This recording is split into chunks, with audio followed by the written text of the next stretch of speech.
تو سیدہ فاطمہ الزہرا فرماتی ہیں کہ آمنہ کے لال اس طرح بھی میرے گھر میں قیام کرتے تھے کہ حضور چارپائی پہ لیٹتے تھے تو ایک کندھے پہ امام حسن کا سر ہوتا تھا اور دوسرے پہ امام حسین کا سر اقدس ہوتا تھا، اور فرماتی ہیں رات کو کبھی حسنین کریمین دودھ مانگتے تو میں اٹھتی دودھ دینے کے لیے، تو حضور فرماتے لیٹ جاؤ، آج میرے ساتھ سوئے ہیں تو دودھ بھی میں ہی پلاؤں گا، تو محبوب اٹھتے ان کے لیے دودھ لاتے برتن سے نکال کے، حضور نے انہیں وقت دیا اور پھر ان کی چھوٹی چھوٹی چیزوں کا خیال رکھا۔ صحیح بخاری میں موجود ہے، تربیت پر توجہ دی۔ امام حسین تشریف لائے، ابھی عمر مبارک 7 سال کے قریب تھی، مسجد نبوی میں صدقے کی کھجوروں کا ڈھیر لگا ہوا تھا۔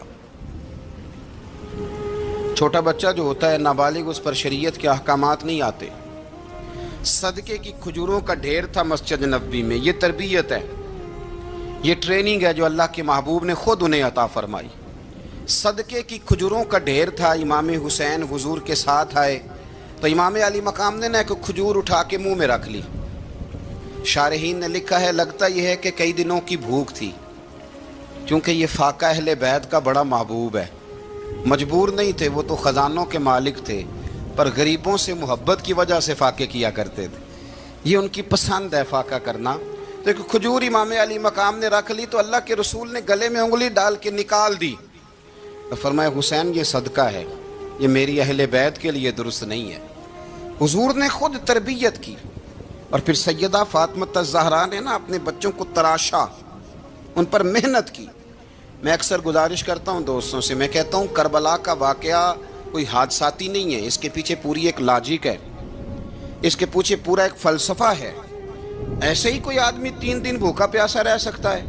کسی آدمی کو صبح اس نے کھانا کھایا اور شام تک کھانا نہ ملے تو ٹانگیں کانپتی ہیں۔ رمضان المبارک میں عبادت کی نیت سے روزہ رکھنے والے بھی شام کو بڑے پریشان ہو جاتے، اور مسلسل 3 دن کھانا نہ کھایا جائے اور پانی نہ پیا جائے، اور حال یہ ہے کہ وہی آدمی تلوار لے کے میدان میں نکلے اور اس کی حالت یہ ہو کہ لوگ اس کے آگے دوڑنا شروع کر دیں، ہزاروں کی فوجیں تاب نہ لا سکیں۔ علی کا گھر بھی وہ گھر ہے کہ جس گھر کا ہر ایک بچہ جسے دیکھو وہی شیر خدا معلوم ہوتا ہے۔ جناب صالبہ بیٹھے تھے، فرمایا فلاں کو بلا کے لاؤ۔ جب بلانے گئے تو رستے میں عورت پہ نظر پڑی، پہلی نظر تو معاف ہے لیکن دوبارہ دیکھ بیٹھے،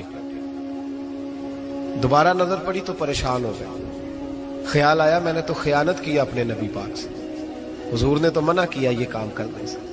اب واپس حضور کے پاس نہیں آئے، جنگل میں چلے گئے۔ ابن قدامہ نے کتاب التوابین میں اس روایت کو لکھا ہے، کہتے 40 دن وہ پہاڑوں میں روتے رہے کہ یا اللہ مجھ سے غلطی ہو گئی۔ کتنے دن؟ اب ہمارا شغل ہے، اس کو لوگ گناہ ہی نہیں سمجھتے، بدنگاہی تو کوئی گناہ ہی نہیں، اب تو یہ شغل ہے۔ اب تو ہمارے ہاں معاذ اللہ تعالیٰ سیانے بیانے بندے بیچ بیٹھے ہوتے ہیں جب یہ باتیں ہو رہی ہوتی ہیں، یہ شغل ہے ہمارا۔ اب تو ابا کے سامنے بچہ وال پیپر گندی تصویر کا لگایا ہوتا ہے، پر وہ کہتا ہے عمر ہے نا جی، عمر ہے نا جی، مجھے پتہ ہی نہیں یہ کتنا گند کر رہا ہے، یہ تباہ ہو جائے گا روحانی طور پر۔ اگر یہ گند دیکھنے میں الجھ گیا تو امام شافعی کا فتویٰ ہے جس کی نظر گندی ہوتی ہے اس کا حافظہ کمزور ہوتا ہے، وہ کوئی بڑا کام نہیں کر سکتا، وہ نفسیات کا مریض ہو جاتا ہے جو گندی نظر والا آدمی ہوتا ہے۔ ہمیں پتہ ہی نہیں کہ ہمارے مسائل اصل میں ہیں کیا۔ تو 40 دن جنگل میں روتے رہے، 40 دن۔ محبوب سارا کچھ جانتے تھے پر خاموش رہے۔ حضرت جبریل امین حاضر ہوئے، عرض کی یا رسول اللہ آپ کا وہ غلام رو رہا ہے۔ رب کہتا اسے بلا لے، میں نے اس کا گناہ معاف کر دیا ہے۔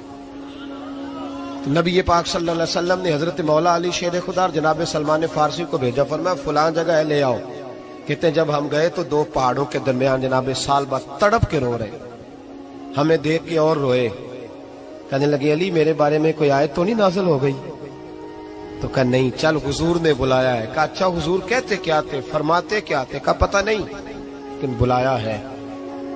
کہتے جب ہمارے ساتھ چلنے لگے، مسجد نبوی قریب آئی تو کہنے لگے علی بہت بڑا گناہ کر بیٹھا ہوں، نظریں میلی ہو گئی، وضو نہیں آنکھوں کا، مجھے ڈائریکٹ نہ لے کے جاؤ حضور کے پاس، جب نبی پاک نماز کی نیت باندھ لینا پھر میں جاؤں گا، میں پیچھے کھڑا ہو جاؤں گا حضور کے، میری طبیعت میں حوصلہ نہیں۔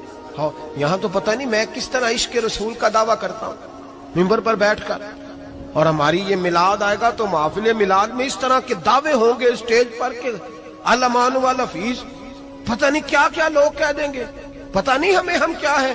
اور ہم کیا کہہ رہے ہیں؟ من دانم کے من دانم، پتہ ہی نہیں اور کتنا بڑا دعویٰ کر دیا کہ میرے اندر طاقت نہیں سامنا کر دے۔ مولا علی فرماتے ہیں جب حضور نے مغرب کی نماز کی نیت باندھی تو انہوں نے بھی پیچھے نیت باندھ لی۔ اتفاق کی بات یہ کہ حضور نے پہلی رکعت میں سورہ انفطار پڑھنی شروع کر دی، اذا السماء انفطرت واذا الکواکب انتصرت واذا البحار فجرت۔ کہتے ہیں جب محبوب اس آیت پہ پہنچے نا کہ یا ایھا الانسان ما غرک بربک الکریم، اے انسان تجھے کس چیز نے دھوکے میں ڈال دیا، حالانکہ تیرا رب تو بڑا ہی کرم کرنے والا ہے، تو کس طرح کسی اور کے دھوکے میں بربک الکریم، اور ضمیر واحد ہے، میں تفسیر پہ نہیں جاتا، کہا تیرا اپنا رب، بربک تیرا اپنا رب، تیرا رب تو بڑا کریم ہے، تو پھر بھی کہیں اور چلا گیا۔ جب یہ آیت سنی تو پیچھے چیخ ماری، بے ہوش ہو کے گر گئے، گھر والے گھر لے گئے، نماز مکمل ہوئی تو حضور نے فرمایا کیا ہوا؟ عرض کی حضور وہ تو رو پڑے تھے، گھر لے گئے، محبوب پیچھے گئے تو بے سدھ پڑے، تیز بخار ہو گیا۔ نبی کریم سرہانے بیٹھے اور ان کی گردن کو اٹھا کر سر کو گود میں رکھا، اور جب بالوں میں دستے مبارک پھیرا تو آنکھیں کھول دی اور جھٹ سے اپنا سر زمین پہ رکھ کے کہنے لگے حضور میں اس قابل نہیں کہ آپ کی گود میں میرا سارا ہے، اس قابل نہیں، بڑا مجرم ہوں۔ تو محبوب نے فرمایا تجھے مبارک ہو، رب نے تجھے معاف کر دیا ہے، اللہ بھی راضی ہے، میں بھی راضی ہوں۔ اب حضور کے قدموں کے قریب آئے تو کہنے لگے حضور آپ راضی ہیں؟ کہا راضی ہوں۔ فرمایا پھر میرے لیے دعا کریں، اللہ اسی رضا میں مجھے قبول کر لے۔ بس یہ بات ہوئی تھی، انہوں نے کلمہ پڑھا تو روح پرواز کر گئی۔ پرواز میرے بھائی احساس پیدا کر، یاد رکھیں اگر روحانی زندگی صحیح نہیں نہ ہوگی، یاد رکھ لیں کسی کا کوئی نقصان نہیں، سارے سکون سے سو جائیں گے، آپ نہیں سو پائیں گے۔ اگر آپ کے ضمیر پہ بوجھ رہیں گے نا تو سارے لوگ رمضان میں 4 قرآن پاک ختم کریں گے، آپ 10 پارے بھی نہیں پڑھ پائیں گے۔ اگر آپ اپنے آپ کو صحیح نہیں کریں گے، روحانی زندگی بحال نہیں ہوگی، تو یاد رکھنا بڑا اپنا آپ سارا کچھ سجا کے ظاہراً بڑے پرہیزگار بن کے بھی اپنے ضمیر کی عدالت میں فیصلہ اپنے حق میں نہیں کرا پائیں گے۔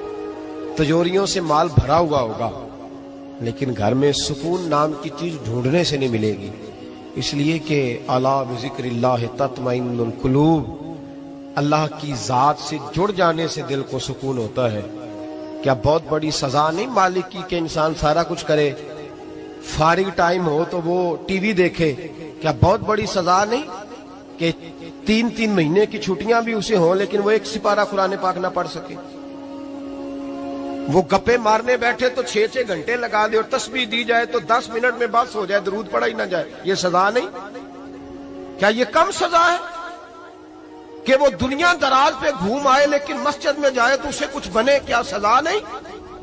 اللہ سے معافی مانگے، مل کے اس کے حضور استغفار کریں، باطن کی زندگی آباد کرنے کی کوشش کریں، چھوڑ دیں بن کے بیٹھنا، آگے آگے بڑھنا، اپنے آپ کو شمار کرنا۔ ہم تو میلاد کی جلسوں میں بھی بڑی کرسی تلاش کرتے ہیں، ہم تو دینی محفلوں میں بھی کوشش کرتے ہیں کوئی ہمارا نام لے کے، صحیح نام لے کے پکارے۔ کوئی میں میاں چنو میں تھا کل مغرب میں، تو ایک صاحب کہنے لگے ولی کامل، میں نے بعد میں ان سے کہا کہ آپ کو پتہ ہے میں کیا ہوں؟ اتنا بڑا دعویٰ میرے حق میں آئندہ نہ آپ کریں، اور مت سمجھے کہ آپ تھوڑے اچھے برے جملے استعمال کریں گے تو میں خوش ہوں گا۔ میں جو ہوں نا میں اس کے اندر بڑا مطمئن ہوں، میں اس سے آگے نہیں بڑھنا چاہتا۔ پتہ سارا ہے سردار نو کیتیاں دا، پتہ سارا ہے سردار نو کیتیاں دا، ایدہ پردہ چپایا ہی تیرا پلا ہو سی۔ وہ بو علی سینہ سے سنے جی، سنے بو علی سینہ سے کسی نے کہا تھا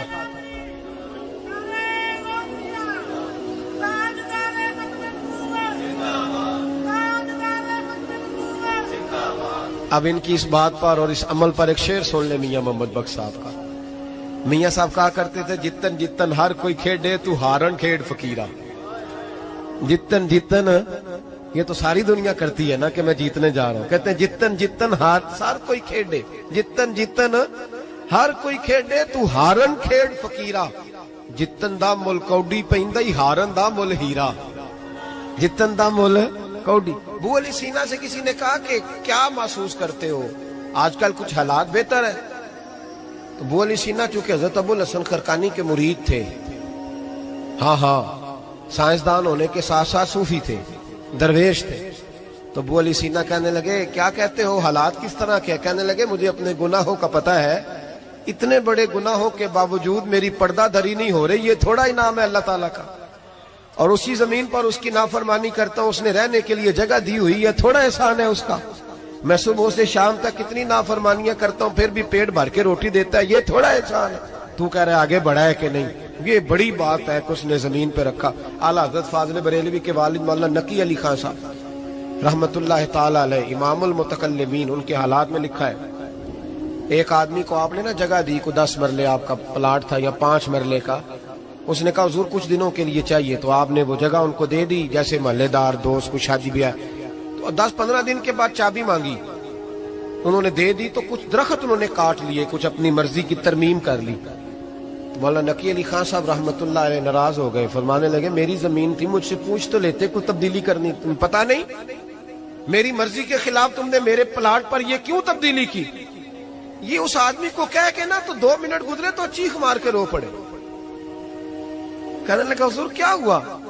فرمانے لگے سوچتا ہوں میری 10 مرلے کی زمین پر میں نے تمہیں اپنی مرضی نہیں کرنے دی، اور میں روز اللہ کی زمین پر اپنی مرضی کرتا ہوں، روز رب کی یہ خیال آ گیا، فرمانے لگے جاؤ بھائی جاؤ، مجھ سے غلطی ہو گئی، جاؤ۔ یہ سوچ جب پیدا ہوتی ہے پھر بندہ روز نکھرتا ہے، پھر روز وہ غسل کرتا ہے باطن کا، پھر روز ہر جگہ سے اسے نیا سے نیا سبق ملتا ہے۔ بڑا بندہ وہ نہیں ہوتا جو 20-30 کاریں لے کے چلتا ہے، بڑا وہ ہوتا ہے جو کسی اور کو بڑا سمجھتا ہے، جو اپنے آپ کو چھوٹا سمجھتا ہے، میرے نبی پاک فرماتے ہیں اللہ اسے بڑائیاں عطا فرما دے۔ ترمذی میں حدیث ہے۔ آج کا سبق، آج کا پیغام یہ ہے کہ تزکیے کی کوشش کریں، وَإِنَّكَ لَعَلَىٰ خُلُقٍ عَظِيمٍ، خلق عظیم جو اللہ نے ہمارے نبی کو دیے اور حضور نے ہمیں عطا فرمائے، محبوب کے صدقے اس طرف جائیں، کردار میں اعلیٰ پن پیدا کر۔ الذی خلق الموت والحیات لیبلوکم ایکم احسن عملا، اللہ فرماتے ہیں کہ میں نے موت اور حیات اس لیے پیدا کی ہے کہ تمہارے عمل کی کوالٹی چیک کی جائے۔ انڈسٹری میں جب مال بنتا ہے نا تو اس کی کوالٹی چیک کی جاتی ہے، یہ عام ہے، یہ خام ہے، یہ وی آئی پی ہے، یہ وی آئی پی ہے۔ فرمایا الذی خلق الموت والحیات لیبلوکم ایکم احسن عملا، موت اور حیات کوالٹی دیکھنے کے لیے پیدا کی ہے کہ تم میں احسن عمل کون کرتا، اچھا عمل دیکھیں کس کا ہے۔ باقی اپنے آپ کو بنانے سنوارنے سے تھوڑا تھوڑا بچیں، ایک قدم تھوڑا پیچھے ہٹیں اپنی ذات کے لیے، تو انشاءاللہ روحانیت کے لیے 11 قدم آپ کے آگے جائیں گے۔ دعا کرتا ہوں جو کچھ میں نے کہا اللہ اسے قبول فرمائے، اور جہاں ہم بھول گئے مالک ہم سے درگزر فرمائے، آمین۔ ہمیشہ مدحت خیر الانام میں گزرے، دعا ہے یہ عمر درود